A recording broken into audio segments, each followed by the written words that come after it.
ನಮಸ್ಕಾರ ನಮಸ್ಕಾರ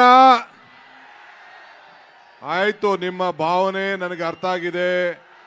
D boss ಬಗ್ಗೆ ಮಾತಾಡ್ತಾ ಇದ್ದೀರಿ, ಅವೆಲ್ಲ ಪಬ್ಲಿಕಲ್ಲಿ ಮಾತಾಡೋಕ್ಕಾಗಲ್ಲ. ತಾಳ್ಮೆಯಿಂದ ಇರಿ.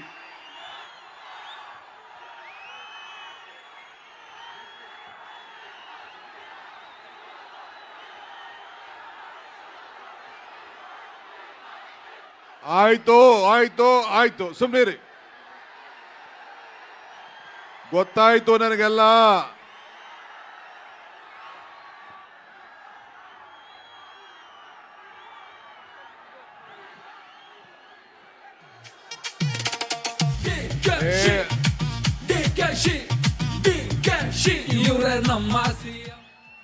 ಆಯ್ತು ನೋಡಿ, ಮಾತಾಡ್ಲಾ? ಬರೀ ನಿಮ್ಮ ಡಿ ಬಾಸ್ ಅಂತ ಹೇಳ್ತಾ ಇದ್ದೀರಾ. ಕಾರ್ಯಕ್ರಮ ನಡಿಬೇಕಾ ಬೇಡವಾ? ಸುಮ್ಮನೆ ಇರಿ. ಒಂದ್ಸತಿ ಹೇಳಿದ್ರೆ ಅರ್ಥ ಆಯ್ತು.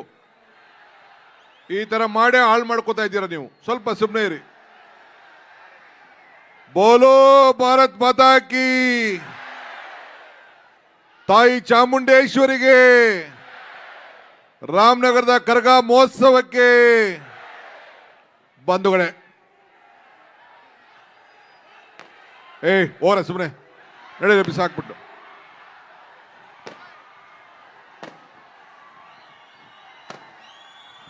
ಡಿ ಬಾಸೆ ಕಟ್ಕೊಂಡು ಹೋಲಿ ಅವರು.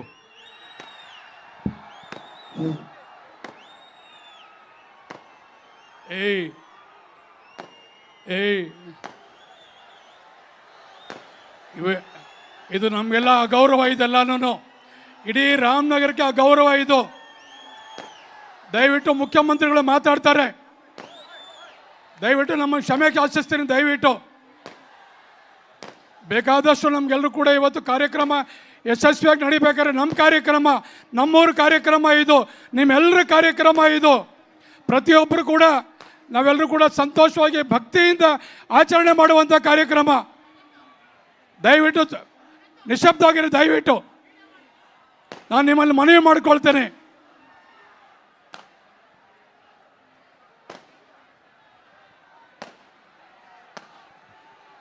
ಎಲ್ಲರಿಗೂ ನಮಸ್ಕಾರ. ನಮಸ್ಕಾರ. ಎಲ್ಲ ರಾಮನಗರ ನನ್ನ ತಂದೆ ತಾಯಂದಿರಿಗೆ, ಯುವಕರಿಗೆ, ಚಾಮುಂಡಿಯ ಈ ಒಂದು ಪವಿತ್ರವಾದಂಥ ಕರಗ ಮಹೋತ್ಸವದಲ್ಲಿ ನನ್ನ ಸಾಷ್ಟಾಂಗ ನಮಸ್ಕಾರಗಳು. ಇದು ಪವಿತ್ರವಾದಂಥ ಸಭೆ. ನಿಮ್ಮ ಅಭಿಮಾನಕ್ಕೆ ನಾನು ಗೌರವ ಕೊಡ್ತೀನಿ. ಆದರೆ ನೀವು ಕೋರ್ಟಿನ ವಿಚಾರ ಇಲ್ಲಿ ನನ್ನ ಮೇಲೆ ಒತ್ತಡ ಹೇಳಕ್ಕೆ ಹೋಗ್ಬೇಡಿ. ನನಗೆ ಭಾವನೆ ಗೊತ್ತಿದೆ. ನಾನು ಇಲ್ಲಿ ಕೋರ್ಟಿನ ವಿಚಾರ ನಾನೆಲ್ಲ ಮಾತಾಡೋಕ್ಕಾಗಲ್ಲ. ನಾನು ಇಲ್ಲಿ ನಿಮ್ಮ ಒಬ್ಬ ಸೇವಕ. ಇದನ್ನು ಗಮನದಲ್ಲಿ ಇಟ್ಕೊಳ್ಳಿ. ನಾನು ಮುಖ್ಯಮಂತ್ರಿ ಇರ್ಬೋದು, ಆದರೆ ರಾಮನಗರ ಜಿಲ್ಲೆಯ ಮಗ. ಆ ಮಗನನ್ನ ಹೆಂಗೆ ಕಾಪಾಡ್ಕೊಳ್ಬೇಕು ಆ ಕೆಲಸ ನೀವೆಲ್ಲ ಸೇರಿ ಮಾಡಬೇಕು. ನಿಮಗೆ ಒಳ್ಳೇದಾಗಬೇಕಾ? ಸುಮ್ಮನೆ ಇರಿ. ಇವೆಲ್ಲ ಏನು ಹೇಳ್ತಾರೆ ಮೀಡಿಯಾ ಅವ್ರು, ಏನು ಹೇಳ್ತಾರೆ? ಡಿ ಕೆ ಶಿವಕುಮಾರ್ ಒತ್ತಡಕ್ಕೆ ಮಣಿತಾ ಇದ್ದಾನೆ ಅಂತೇಳಿ ಬರ್ತಾರೆ. ಕಾನೂನು ಚೌಕಟ್ಟಲ್ಲೇ ನಾವೆಲ್ಲ ಕೆಲಸ ಮಾಡಬೇಕು. ಸ್ವಲ್ಪ ತಾಳ್ಮೆಯಿಂದ ಇರಬೇಕು. ಅಷ್ಟೇ ನಾನು ಹೇಳೋದು.